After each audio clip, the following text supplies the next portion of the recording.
Veja como a sintonia.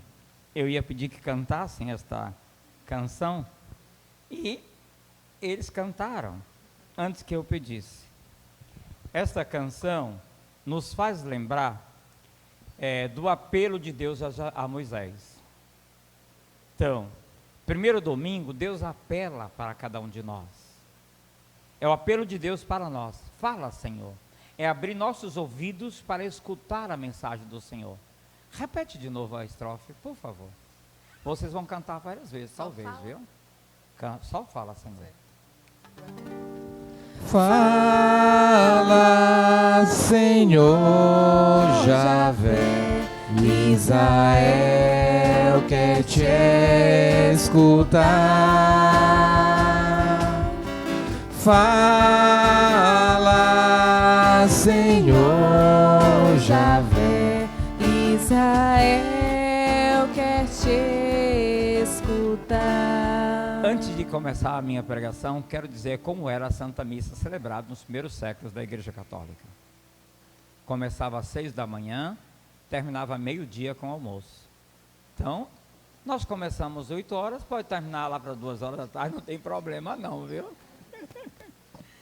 Bom, meus irmãos, a igreja vive um tempo forte de penitência, de preparação para a Páscoa do Senhor. A quaresma, antes, eram apenas 3 dias. Até o século IV, 3 dias. Começava com a instituição da Santa Eucaristia na quinta-feira, sexta-feira, a celebração da Paixão de Cristo, e no sábado à noite, a celebração da ressurreição. Então, eram 3 dias, e 3 dias de jejum e abstinência. Nesses 3 dias, tinha um cristão que não comia sólido de jeito nenhum. 3 dias, só tomava líquidos. Era o jejum intermitente por 3 dias. As pessoas idosas podiam comer ao meio-dia. Nos 3 dias, comia só meio-dia. Alguns até passavam dificuldade de saúde, alguns, mas sobreviviam. Eles faziam isso para testemunhar que muita gente passa dias e dias sem comer nada e sobrevivem. E aquilo que não comiam, distribuíam para as pessoas. Então, a questão da caridade na igreja não é de agora. O próprio Jesus, na sua caminhada, ele reparte pão e peixe para os famintos, por 2 vezes. Para não dizer que nós temos que ter coragem para fazer isso continuadamente. Ao longo desse tempo, há um apelo da igreja, um urgente apelo, cuidar da fome do irmão. Por isso o tema da campanha desse ano é fraternidade e fome. E o lema da campanha é um mando de Jesus, dai-vos vós mesmos de comer. Mateus 14, 16, dai-vos vós mesmos de comer. Este ano a campanha completa 60 anos e começou no Nordeste. Começou no Rio Grande do Norte com 3 padres. Eles precisavam fazer uma campanha para ajudar os pobres na sua paróquia, nas suas paróquias, e não tinha como. Então ele instituiu na quaresma a campanha da fraternidade. E a CNBB, vendo que essa campanha era uma bênção de Deus, ela implanta para o Brasil inteiro. Mas você pensa que foi fácil? Não foi não. Não foi muito fácil não. Muitas dioceses não apoiaram. E a do Rio de Janeiro, Dom Eugênio Salles era o bispo da época, era o chamado o vice-papa. Ele foi resistente em implantar a campanha da fraternidade no Rio de Janeiro. Mas depois ele converteu-se e implantou. Era o grande cardeal do Brasil. Era o cardeal mais famoso do Brasil e, quiçá, do mundo. Era tido como vice-papa. Meus irmãos, este ano, a campanha da fraternidade, já são 5 anos, ela é comunitária, ou desculpa, ela é ecumênica. E algumas igrejas cristãs, só as igrejas cristãs, fazem a campanha da fraternidade. E esse ano uma coisa que me chamou a atenção. Não participam, mas os adventistas do 7º dia implantaram 40 dias de oração. Quaresma. Isso para mim é uma bênção de Deus. É João 10, um dia um só pastor, um só rebanho. Não precisa ser uma igreja só não. Mas interessante, essa última igreja os adventistas do sétimo dia, eles protestavam ferrenhamente contra a quaresma. E esse ano implantaram em toda a igreja deles a quaresma. Então já é um passo, já são passos. E vamos rezar por eles e por outras igrejas. Então a igreja católica não faz campanha da fraternidade com outras seitas ou com seitas, não faz. Mas as igrejas cristãs, elas estão fazendo-se cada vez mais se unindo. Por isso o Papa Francisco pede à igreja que cada vez mais sejam próximas das pessoas, abra sua porta, socorra os famintos. E o Papa faz o mesmo apelo de Jesus: dai-vos vós mesmos de comer. A campanha da fraternidade esse ano também, na Bahia, nos aponta o exemplo de humanidade. A irmã Dulce, aquela que estava na cama com 25%, 30% do seu coração funcionando. Se vocês quiserem saber, aqui em Feira tem um médico chamado Tagino Machado, ele assistia a irmã Dulce. Ele dizia: hoje a irmã Dulce morre. Ela estava com 25%, ele é cardiologista, 25%, ela morre hoje. Aí ela deixava, quando era de madrugada, aquela vez, se ela morreu, cadê a irmã Dulce? Saiu, foi ver os pobres. 25% apenas de chance do coração, só com 25%. Ela saia pela rua procurando os pobres para socorrer. Ela não se rendia nem à morte. Então a irmã Dulce, para nós, é um exemplo de dedicação e amor a Jesus. Ela colocou sua vida a servir de todos. Essa foi a introdução. E agora vamos para a pregação. Veja, só a introdução, gastei 7 minutos, viu? Na primeira leitura do Gênesis, por isso que eu disse: fala Senhor Javé, pedi que cantasse Fala Senhor Javé. Deus está orientando o seu povo para a caminhada. E o nosso pai Abraão conta ao seu povo como entrou o pecado no mundo. Nosso pai Abraão conta como entrou o pecado no mundo. Ele diz: por um homem veio o pecado. Por um homem. Porque um homem não era marido e mulher? Não era? Era ou não era? Quem era essa pessoa? Adão e Eva. Porque um homem, quando você casou, o que é que ele já diz? Torna-se uma só carne. Presta atenção, viu? Por um homem, por um casal não, por um homem. Porque o pecado foram dos dois. É catequese, viu? O pecado foram dos dois. Não foi da Eva, não foi do Adão, foi dos dois. E o pai Abraão diz que o pecado entrou na humanidade. E o pecado ficou só para uma mulher? Não, para toda a humanidade. Porque a morte entrou para todo mundo. Para o homem, para a mulher, para os animais, para as árvores, para tudo. Tudo era eterno neste mundo. Mas o homem fez com que a morte adentrasse na humanidade. No grego fala na humanidade. Então o que é a humanidade? É tudo. Tudo é humanidade. Isso daqui era vivo um dia, agora é morto. Foi nosso pecado que o matou. O pecado entrou, diz o pai Abraão, na humanidade por um homem. Mas a justificativa para a ressurreição e a vida entrou por um só homem. Quem foi? Jesus. Olha, veja interessante. Por que Jesus é um homem? Porque ele encarna toda a humanidade. Quando você fala em Jesus quanto um homem, você está falando não só de Jesus o homem, mas Jesus a humanidade. Por um homem entrou o pecado. Quem foi o homem? Eu sou surdo, viu? E por outro homem entrou a salvação. Quem foi o homem? Jesus. E o que? Jesus e a humanidade. Jesus e a humanidade. Então, Jesus entra para resgatar toda a humanidade. No centro do jardim havia uma árvore. Essa árvore identificava o bem e o mal. A ganância do homem, quando eu falar homem, falo de quem? Adão e Eva, os dois. A ganância do homem para igualar-se a Deus foi tocar nesta árvore. E Deus havia dito: se tocar vai o quê? Vai morrer. Olha a condenação. Se tocar vai morrer. E nós preferimos a morte do que a vida. Interessante. nós preferimos a morte. Eu digo nós, porque em Adão e Eva estamos todos nós. Preferimos a morte e não a vida. A vaidade tão grande do ser humano, que o diabo disse, você vai igualar-se a Deus. O pecado do homem foi querer se igualar a Deus. Não foi comer fruto nenhum não, viu? Não foi. Foi a vaidade e querer se igualar a Deus. Qual foi o pecado da humanidade? Foi comer fruto? Não. O fruto que se fala é o fruto da ganância.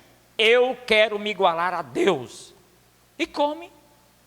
E descobre que está sozinho. A nudez quer dizer sozinho. Descobre que está sozinho. Antes, o homem recebia de Deus o auxílio da alimentação. Todos os dias o anjo dos céus descia e alimentava os homens.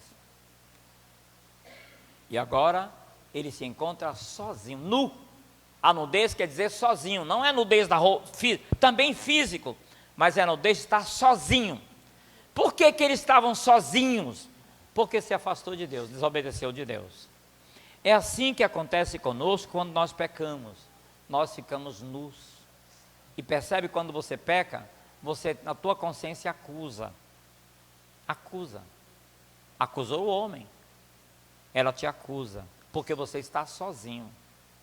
E você precisa se encontrar com o teu Criador de volta. Encontrar com o Senhor de volta. Encontrar com Jesus de volta. E o salmista vai dizer, com toda a sua propriedade. O salmista vai nos ensinar a pedir perdão. Piedade, Senhor, tem piedade, porque pequei contra vós. Piedade, Senhor, tem piedade. É uma grande oração, viu? Quando você pecar, ajoelha-te, isto é, adentra no teu quarto, não é quarto de 4 portas, não. Quando a Bíblia fala quarto, é no seu íntimo, entra no teu íntimo, no teu quarto, no teu íntimo. E repete, lê o Salmo 50, sempre. Piedade, Senhor, piedade, eu pequei contra vós. Na imensidão do vosso amor, purificai-me, Senhor, lavai-me de todo o meu pecado. Você não pede pela metade, não. O povo hebreu não podia pela metade, não. O povo hebreu sabia que pecou. Eles sabiam que pecaram. Mas ele pedia a Deus perdão de todas as suas faltas por inteiro. E ele dizia, eu reconheço a minha culpa.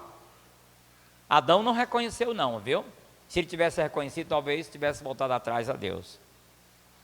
Eu reconheço minha culpa, porque o meu pecado está sempre à minha frente. Nós estamos dispostos ao pecado todos os dias, todos os dias. O homem está disposto ao pecado, a mulher está disposta ao pecado. O que precisa é ter coragem de reconhecer que é pecador e pedir a Deus misericórdia e perdão. E pedir ao Senhor, Senhor, cria em mim um coração que seja puro. É ter coragem, saber que o coração está sujo, está escuro, mas criar um coração que seja puro, para criar em cada um de nós uma condição de novo filho e de nova filha. E São Paulo vai nos dizer, meus irmãos, o pecado entrou por um homem. Repete aquilo que aconteceu na primeira leitura. São Paulo faz uma releitura do livro do Gênesis. O pecado entrou por um homem, também a morte. Ele faz uma releitura. A realidade está na lei. O que é lei? Não é lei física, não. Na lei espiritual. Ou na lei da física.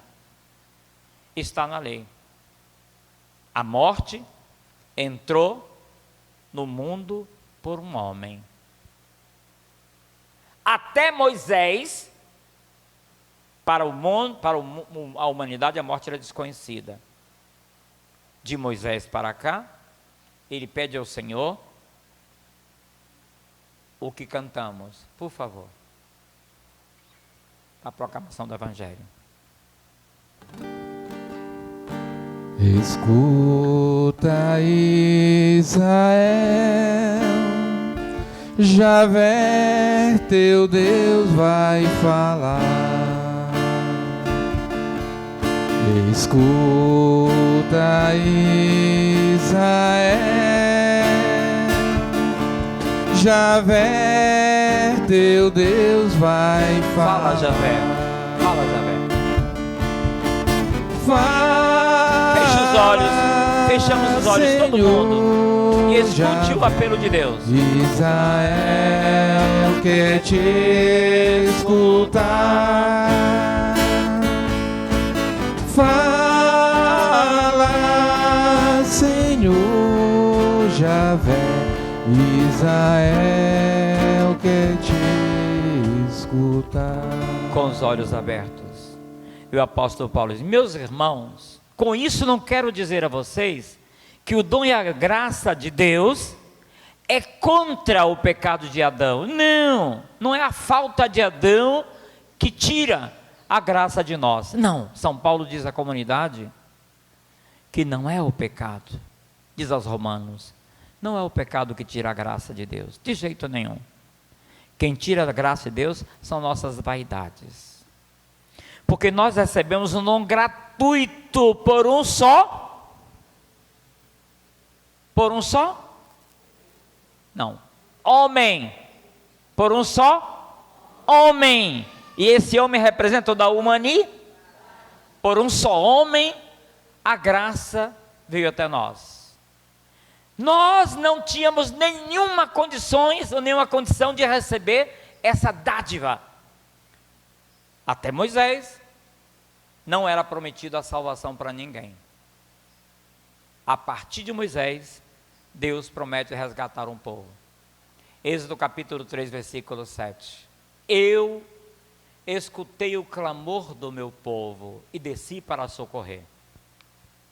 Êxodo capítulo 3, versículo 7.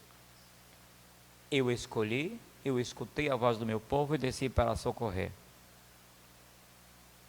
Porque Deus escreveu, através dos profetas, que apresentaria um dia um Salvador para a humanidade. E o povo andou por 2000 anos esperando o Salvador. 2000 anos esperando o Salvador. E o Salvador chegou, Jesus Cristo. E o Evangelho de Mateus nos apresenta 3 tentações que passou Jesus. Adão e Eva passou uma tentação e não suportou. Apenas uma. Com isso o Evangelho quer dizer que nós também podemos passar por algumas tentações. Se chegarmos ao fim das tentações, receberemos a coroa da misericórdia. Primeira tentação que Jesus recebe é a tentação contra a fome. Ele passou 40 dias, 40 noites em oração e jejum. Quantos dias era a quaresma? Não, esqueceram? Quantos dias eram? 3 dias. Qual era o primeiro dia? A instituição da Santa Eucaristia. Segundo dia, a paixão de Jesus. Terceiro dia, a ressurreição. Quantos dias era a quaresma? 3. Como começava? A instituição, o tio Beto é surdo, viu? A instituição da Santa Eucaristia. O segundo dia, paixão de Cristo. Terceiro dia, ressurreição de Cristo. Então era 3 dias. E naquele tempo fazia jejum intermitente direto. Algumas pessoas, outros nem suportavam. E Jesus passou 40 dias e recebeu a primeira tentação de comida. Senhor, torna esse pão em alimento. Satanás conhecia Deus porque ele veio dos céus também. Satanás era um protetor, um anjo protetor. E revoltou-se contra Deus. Ele sabe tudo, ele conhece a Bíblia de Gênesis e Apocalipse. E muito mais. Ele conhece além de Gênesis e Apocalipse e muito mais. Não pense que Satanás, que você lê um texto bíblico e Satanás se afasta de você. Ele vai te ensinar. Você precisa ter fé, jejum, oração, porque Satanás sabe mais do que nós.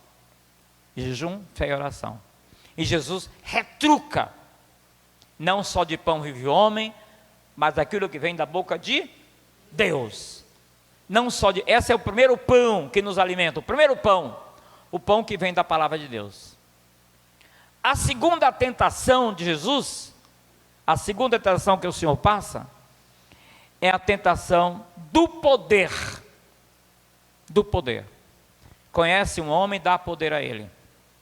As pessoas que teu amigo, quando ele torna gerente de uma grande empresa, você passa por ele, ele te afasta de você. Tem um amigo na comunidade, você o elege governador, ele se afasta de você. Tem um colega seu, ele torna juiz, se afasta de você. A tentação do poder. E assim outras classes. Outras classes. E Jesus foi oferecido o poder. Te dou o poder. E ele diz, não tenta o Senhor teu Deus. Ele retruca Satanás. Não tente o Senhor teu Deus. Duas tentações. A terceira foi a pior entre todas. A pior. Essa foi o checkmate que Satanás tentou dar em Jesus. Tudo isso aqui, esse mundo inteiro, eu te dou, se prostrar diante de mim e joelhar. Aí vem as idolatrias do dinheiro. Sem o dinheiro, não tem nada. Alguém compra um carro sem dinheiro? Compra? Não. Mas o carro pode te escravizar? Não. Alguém compra a casa sem dinheiro? Não. Mas a casa tem que escravizar? Não.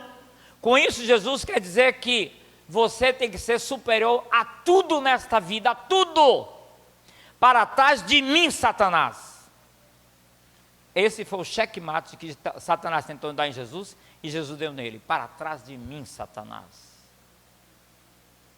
E precisamos ter essa coragem de Jesus. Dizer às vezes quando somos tentados. Para trás de mim, Satanás. Não adorar ninguém, a não ser a Jesus Cristo, a não ser Deus. Não devemos adorar o dinheiro, não devemos adorar o poder, não devemos adorar nada.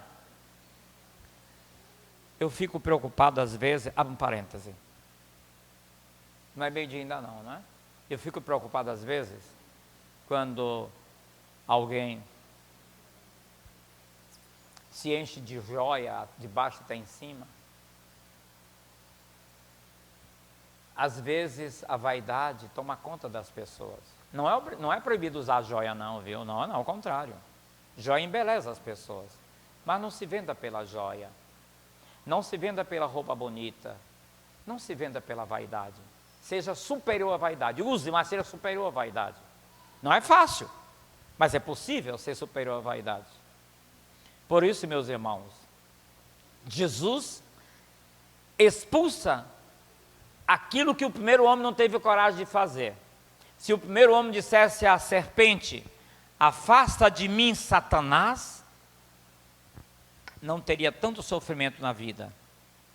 E por condenação, Jesus disse ao homem, vai ferir teu pé com os espinhos, e a mulher vai parir com dor.